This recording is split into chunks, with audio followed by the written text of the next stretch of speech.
Good morning everyone. Today welcome to Hindi classes. तो हमने पिछली कक्षा में पार्ट 1 और पार्ट 2 पहले देखा था। आज हम नया चैप्टर देखेंगे पार्ट 3 सरदार वल्लभ भाई पटेल। तो पार्ट 3 सरदार वल्लभ भाई पटेल। तो सरदार वल्लभ भाई पटेल एक महान नेता थे। तो इसका हम लोग पहले जीवन परिचय देखते हैं। तो सरदार वल्लभ भाई पटेल का जन्म 31 अक्टूबर 1875 में गुजरात के खेड़ा जिले के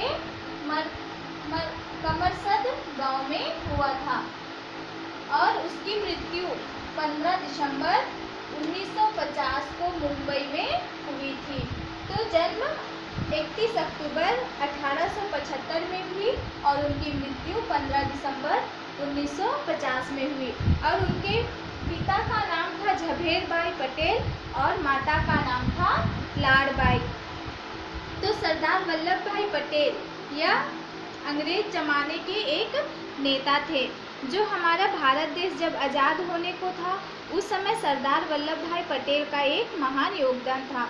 जो हमारे भारत देश जब अंग्रेज़ों के गुलाम में जकड़ा हुआ था तब सरदार वल्लभ भाई पटेल भी, जो बहुत सारे नेताओं ने हमारे देश के लिए बलिदान दिया, उसमें सहयोग प्रदान किए।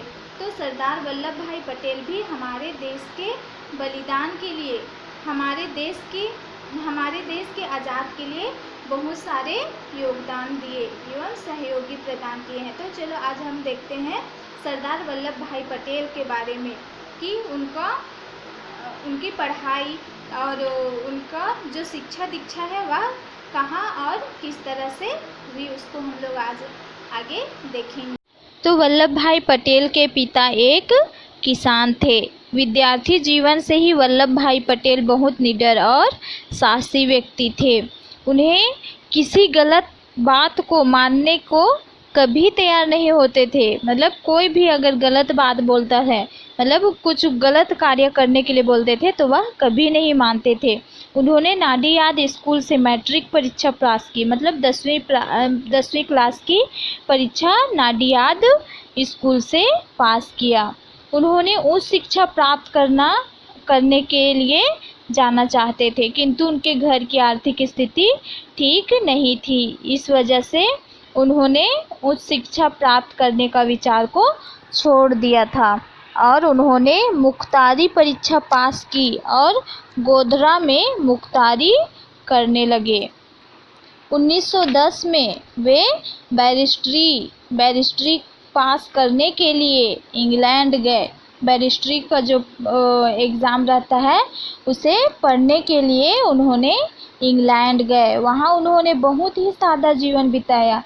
मतलब वह बहुत ही सिंपल रहते थे, सीधे साधे एकदम, कुछ भी खाने का शौकीन न पहनने का, कुछ भी नहीं, एकदम सिंपल तरीके से रहते थे। वे अपना सारा ध्यान अपनी पढ़ाई में ही लगाते थे। वे सारा ध्यान हमेशा पढ़ाई में लगे रहते थे। जहाँ वे रहते थे वहाँ से पुस्तकालय लगभग 15 किलोमीटर दूर था। वे जहाँ रहते थे उसका पुस्तकालय जो है, वे प्रतिदिन सवेरे उठकर उस पुस्तकालय में जाते थे और शाम को पुस्तकालय बंद होने पर ही वहाँ से उठते थे। वे 3 साल तक इंग्लैंड में रहे और उन्होंने बैरिस्ट्री पास की और सर्वप्रथम रहे। मतलब बैरिस्ट्री में उन्होंने सबसे पहले अपना स्थान ग्रहण किया। इसके लिए उन्हें 50 पाउंड का पुरस्कार मिला। अपनी ईमानदारी और परिश्रम के कारण वे कुछ ही दिनों में दूर दूर तक लोकप्रिय हो गए हैं ना, दूर दूर तक वे लोकप्रिय हो गए। इस दौरान वे गांधी जी के संपर्क में आए। जो महात्मा गांधी है उसके संपर्क में आए, उनसे मिले वल्लभ भाई पटेल। जब गांधी जी ने रौलट एक्ट के विरुद्ध सत्याग्रह किया तो पटेल ने उनका पूरा साथ दिया। तो ये वल्लभ भाई पटेल जो है ये पूरा सहयोग प्रदान किया। उन्होंने वकालत छोड़ दी और तन मन धन से देश की सेवा में लग गए। तो इस प्रकार वल्लभ भाई पटेल जो है देश की सेवा में अपनी बैरिस्ट्री को छोड़ करके, वकील वाला जो काम था उसको छोड़ करके वह देश की सेवा में लग जाते हैं। और गोधरा में हुए राजनीतिक सम्मेलन में गुजरात की बेगार प्रथा को समाप्त करने के लिए प्रस्ताव पास किया। 1927 में बारदोली का प्रसिद्ध सत्याग्रह शुरू हुआ। तो बारदोली का प्रसिद्ध सत्याग्रह, जो सत्याग्रह होता है वह बारदोली का प्रसिद्ध सत्याग्रह शुरू हुआ 1927 में। सरकार ने किसानों पर लगान की दर बढ़ा दी, है ना। लगान की मतलब जो किसान थे उन पर जो ब्याज था, लगान था, उनका दर को क्या करते हैं, सरकार बढ़ा देते हैं। किसान की मदद के लिए वल्लभ भाई पटेल पास गए। किसान मदद के लिए वल्लभ भाई पटेल के पास जाते हैं, है ना। और वे उनसे आग्रह करते हैं कि वल्लभ भाई ने कहा कि अगर जोखिम उठाना हो तो मैं आपके लिए लड़ सकता हूँ। वल्लभ भाई पटेल कभी हिम्मत नहीं हारते थे। वे हमेशा एक दूसरे की सहयोग करने वाले इंसान थे, है ना, दूसरों की सेवा करने वाले इंसान थे।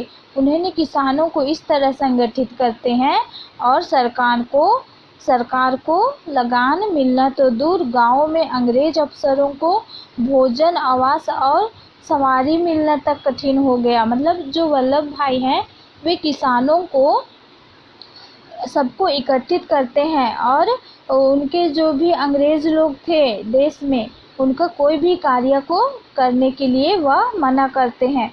तो उनको जब कार्य किसान और मजदूर लोग काम नहीं करेंगे तो फिर वो अंग्रेज़ों के लिए कहाँ से भोजन मिलेगा, कहाँ से उनको जाने आने की सुविधा मिलेगी।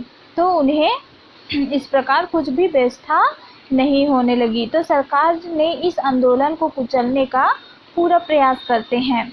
फिर भी ये जो किसान हैं, किसान जो है वे इस आंदोलन की सफलता के लिए किसान अंग्रेज़ों से लड़ते हैं। और बाद में इस आंदोलन की सफलता के बाद गांधी जी ने वल्लभ भाई पटेल को सरदार की उपाधि देते हैं। तो इसमें महात्मा गांधी भी उनके साथ में मिले रहते हैं, है ना। महात्मा गांधी भी उनके साथ में रहते हैं और वल्लभ भाई पटेल को वह एक उपाधि देते हैं। तब से उनका नाम क्या पड़ता है, सरदार वल्लभ भाई पटेल। तो 19 मार्च 1929 को गांधी जी के प्रसिद्ध दांडी यात्रा, मतलब दांडी यात्रा जो है गांधी जी की, वह 12 मार्च 1929 को शुरू होती है। 6 अप्रैल को उन्होंने नमक कानून तोड़ा।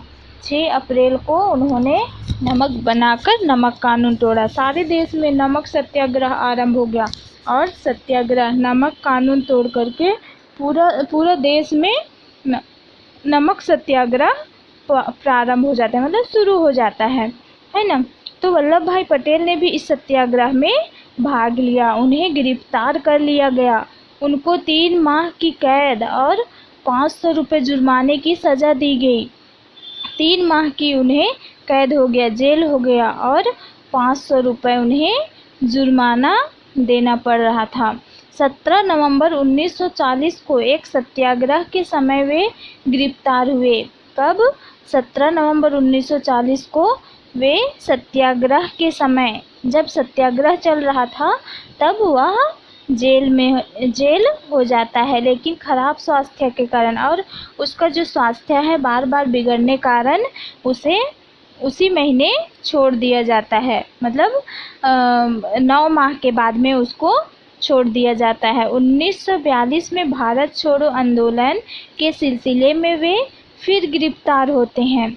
1942 में भारत छोड़ो आंदोलन, मतलब भारत छोड़ो आंदोलन जब चल रहा था तो उन्हें अंदर करते हैं। 15 जून 1945 को अन्य सभी नेताओं के साथ उन्हें फिर निकाला जाता है। मतलब अन्य जो नेता लोग थे उनको भी अंदर किए हुए थे। और 15 जून 1945 को सभी नेताओं को जब छोड़ते हैं तब वल्लभ भाई पटेल को भी छोड़ते हैं। 15 अगस्त 1947 को हमारा भारत देश आज़ाद हुआ था। तो तो 15 अगस्त 1947 को हमारा जो भारत देश है वह स्वतंत्र हुआ था। तब वल्लभ भाई पटेल को देश का उप प्रधानमंत्री बनाया गया। तो हमारे भारत देश का उप प्रधानमंत्री भी वल्लभ भाई पटेल को बनाया जाता है। और इस तरह से वल्लभ भाई पटेल जो है हमारे देश के लिए बहुत ही कष्ट सहते हैं, बहुत ही ज़्यादा हमारे देश को आज़ाद करने के लिए सहयोग प्रदान करते हैं। इस महान कार्य की देश भर में प्रशंसा हुई। उनके इस कार्य की प्रशंसा करते हुए प्रधानमंत्री पंडित जवाहरलाल नेहरू ने कहा, इतिहासकारक जब पिछली बातों पर नज़र डालेंगे तब निस्संदेह वे समझेंगे कि रियासतों के एकीकरण का काम भारत के इतिहास में सबसे महत्वपूर्ण रहा है। और इस प्रकार से सरदार वल्लभ भाई पटेल के इस महान कार्य से संपूर्ण भारत में क्या होता है, एकता स्थापित हो जाता है। इसलिए उन्हें भारत का क्या कहा जाता है, लौह पुरुष कहा जाता है। तो भारत में एकता स्थापित मतलब जो भारत में जितने भी लोग थे अलग अलग थे, है ना। और इस प्रकार सरदार वल्लभ भाई पटेल जब किसानों को